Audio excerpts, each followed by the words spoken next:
3. I Meet Gatsby.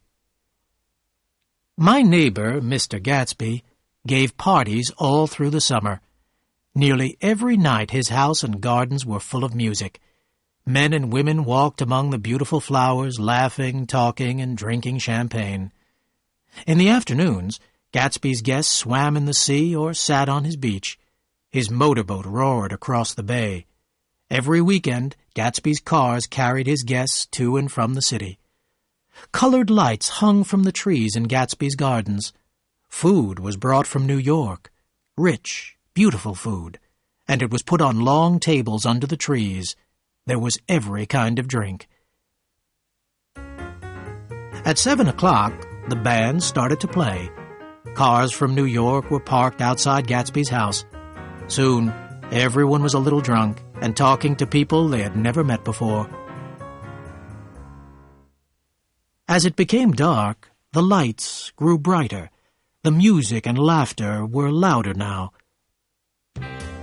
More and more people arrived. A girl began to sing with the band. The party had started.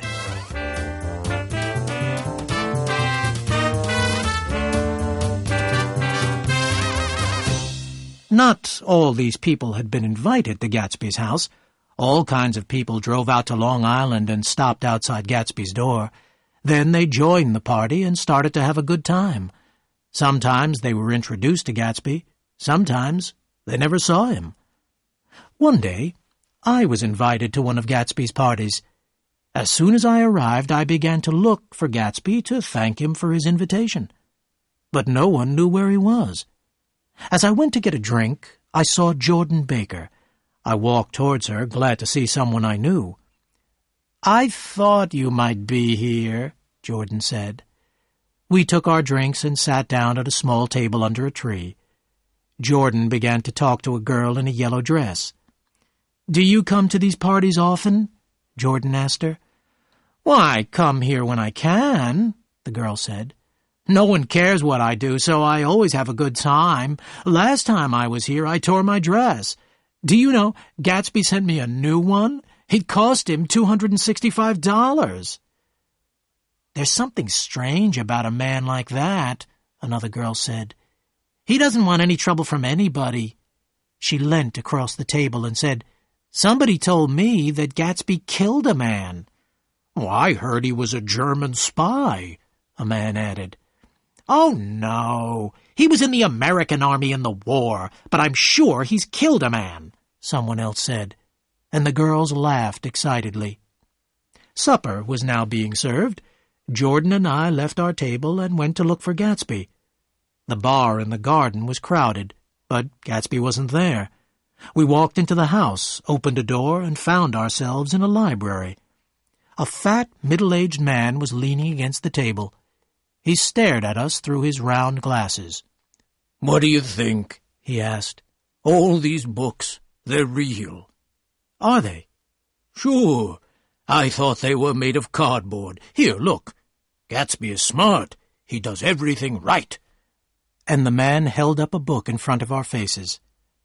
"How did you get here?" the fat man asked. "I was brought. I've been drunk for a week." He shook hands with us and smiled. Jordan and I left him and went back into the garden. People were dancing now. The voices and the laughter were very loud. The moon was high in the sky. Champagne was being served in big glasses. Jordan and I sat down at a table with a well-dressed man of my own age. I was enjoying myself now. The music stopped for a moment. The man at our table looked at me and smiled. "I think I know your face," the man said. "Weren't you in France during the war?" "Well, yes, I was." "Me too," he said. We talked about the war for a few minutes. Then the man told me that he had a new motorboat. "Want to go out with me in the morning, old sport?" he asked. "Sure, what time?" "Oh, let's say 9 o'clock. I looked around the garden and smiled. "This is an unusual party," I told the man. "I haven't seen my host yet. Gatsby sent me an invitation this morning. I ought to thank him." The man stared at me in surprise. "Oh, I'm Gatsby," he said.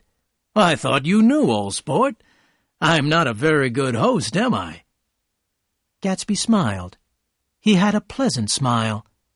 His smile made me feel important. I looked at Gatsby with interest. He was a tough-looking young man, but he had beautiful clothes and beautiful manners. At that moment the butler hurried up to our table. Gatsby stood up and bowed to each of us. "Chicago's on the phone. You must excuse me," he said politely.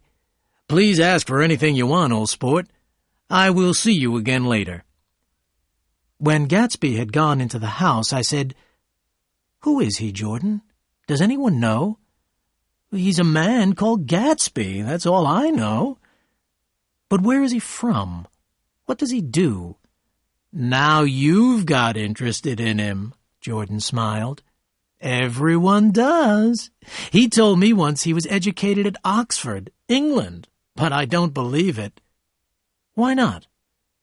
"I don't know, but who cares? He's got good manners and he gives big parties. I like big parties." There was a crash on the drums and the band leader spoke. "A new jazz tune for Mr. Gatsby," he cried. The band began to play. I looked up and saw Gatsby standing alone on the white steps in front of his house.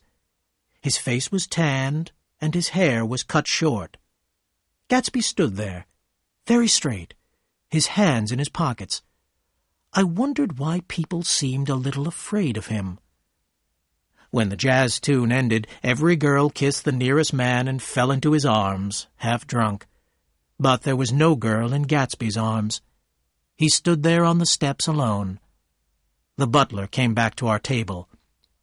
"Miss Baker," he said, "Mr. Gatsby would like to speak to you." "To me?" Jordan got up slowly and walked into the house. It was almost 2 o'clock now. Someone was singing. I went into the house to listen.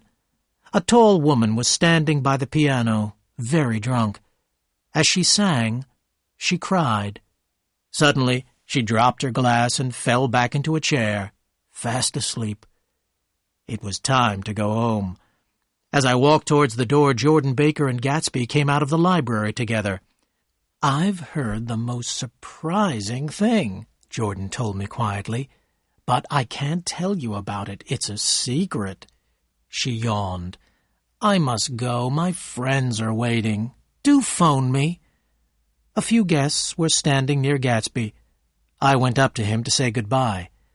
"Don't forget we're going out in the boat, old sport," he said. "At 9 o'clock. Then the butler said, "Philadelphia wants you on the phone, Mr. Gatsby, sir." "All right, wait a minute." Gatsby smiled at me. "Good night, old sport. Good night." I walked down the steps. The lights of a dozen cars shone on the gardens. Drunken voices were saying good night. I walked across the lawn in the moonlight. The cars drove away. The gardens were quiet and empty. All alone, Gatsby stood on the white steps, waving goodbye.